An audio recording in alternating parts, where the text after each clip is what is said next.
YouTube చూస్తున్న వీక్షకులకు నమస్కారం. గత ఎపిసోడ్లో పొట్ట ఉబ్బరం అనే సమస్యకు 3 ముఖ్యమైన హోమియో మందుల గురించి తెలుసుకోవడం జరిగింది. ఆ 3 ముఖ్యమైన మందులు ఏంటంటే కార్బోవేజ్, లైకోపోడియం, చైనా. కార్బోవేజ్ అనేది పొట్ట అనేది పైభాగం మాత్రమే ఉబ్బినప్పుడు ఈ యొక్క మందును వాడుకోవాల్సి ఉంటుంది. అలాగే చైనా అనే మందును పొట్ట మొత్తం ఉబారింపుగా ఉన్న సందర్భాల్లో వాడుకోవాల్సి వస్తుంది. అలాగే మరి యొక్క మందు లైకోపోడియం అనే మందును పొట్ట యొక్క కింది భాగం ఉబ్బి ఉండి గ్యాస్ పోతున్న సందర్భంలో ఈ యొక్క లైకోపోడియం అనే మందును వాడుకోవాలని తెలుసుకోవడం జరిగింది. చివరగా మరో ముఖ్యమైన 3 మందుల గురించి ఈ యొక్క ఎపిసోడ్లో తెలుసుకునే ప్రయత్నం చేద్దాం. ఈ పొట్ట ఉబ్బరం అనే సమస్యకు నక్స్వామిక, అలాగే ఫాస్ఫరస్, అలోస్ అనే మందులు కూడా చాలా బాగా ఉపయోగపడుతుంటాయి. ఇవి ఏ సందర్భాల్లో ఏ లక్షణాలు ఉన్నప్పుడు వాడుకోవాలనో ఒకసారి తెలుసుకున్నట్లయితే, మొదటగా నక్స్వామిక అనే మందును చూసినట్లయితే వీరికి తిన్న వెంటనే పొట్ట ఉబ్బరం అనేది జరుగుతూ ఉంటుంది. తిన్న తర్వాత బాధలు ఎక్కువై ఇబ్బంది పడుతున్న సందర్భంలో ఈ యొక్క మందును వాడుకోవాల్సి ఉంటుంది. అలాగే కొన్ని సందర్భాల్లో వాంతికి వచ్చినట్లు కూడా అవుతుంటుంది. అలాగే వీరికి తిన్నది కూడా సరిగా జీర్ణం కాకపోవడం ఈ యొక్క మందులో గమనించవచ్చును. వీరి యొక్క మానసిక స్థాయిని గమనించినట్లయితే తీవ్రమైన కోపం అనేది ఎక్కువగా వస్తుంటుంది. అలాగే వీరికి ఎక్కువగా బిజీ షెడ్యూల్తో జీవన విధానాన్ని గడుపుతుంటారు. అలాగే నేటి నవీన జీవన విధానంలో ఒత్తిడితో కూడిన జీవన విధానాన్ని ఎవరైతే గడుపుతుంటారో వారికి ఈ మందు చాలా బాగా పనిచేస్తుంటుంది. అలాగే వీరికి రాత్రి వేళల్లో నిద్ర పట్టకపోవడం, మధ్య మధ్యలో లేచి కూర్చోవడం అనేది జరుగుతుంటుంది.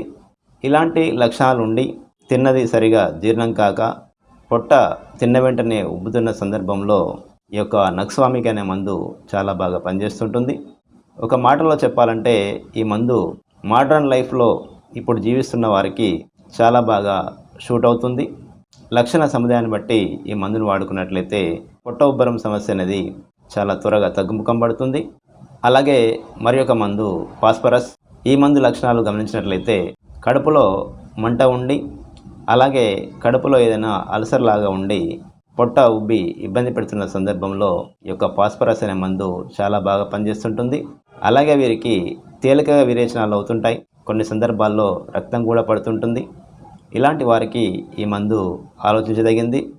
అలాగే వీరి యొక్క మానసిక స్థాయిని గమనించినట్లయితే వీరు ఫ్రెండ్షిప్కు చాలా విలువ ఇస్తుంటారు. దగ్గరి స్నేహితులు కనుక వారితో స్నేహం అనేది కొనసాగించుకున్నట్లయితే తీవ్రమైన బాధకు వీరు లోనవుతుంటారు.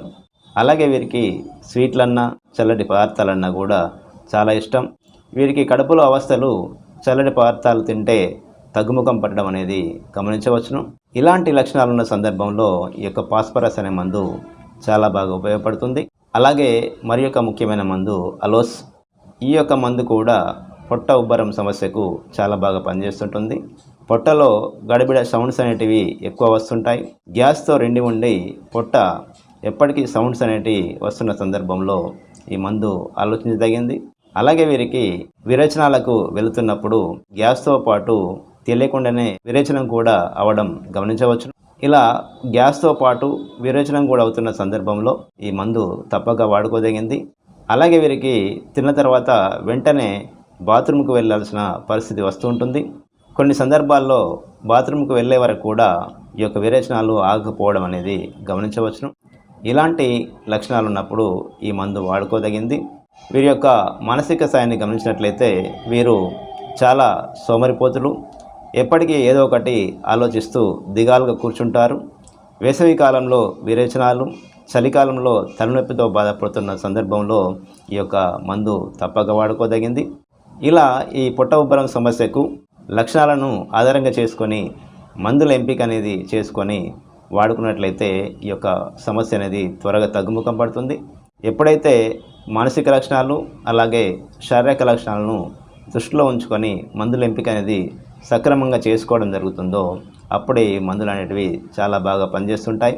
ఒకవేళ మందుల ఎంపిక అనేది సరిగా రానప్పుడు దగ్గరలో ఉన్న హోమియో డాక్టర్ సలహా మేరకు కనుక మందులు వాడుకోగలిగితే ఈ యొక్క సమస్య నుండి త్వరగా బయటపడవచ్చును.